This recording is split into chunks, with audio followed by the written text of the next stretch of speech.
السلام علیکم ورحمۃ اللہ وبرکاتہ۔ جی اکاڑا سے حافظ نعیم صاحب پوچھتے ہیں کہ اگر کوئی شخص سنت غیر مؤکدہ پڑھ رہا ہے اور درمیانی قاعدہ میں عبدہ و رسولہ تک پڑھ کر کھڑا ہو جاتا ہے، آگے درود پاک اور دعا نہیں پڑھتا، تو کیا اس پر سجدہ سہو واجب ہوگا؟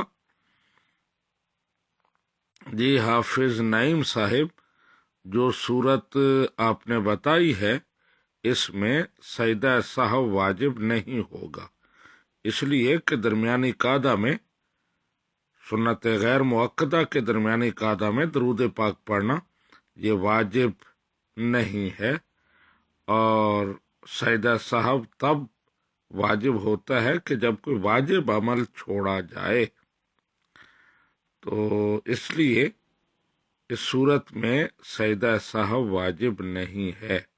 ھذا ما عندی واللہ ورسولہ اعلم بالصواب۔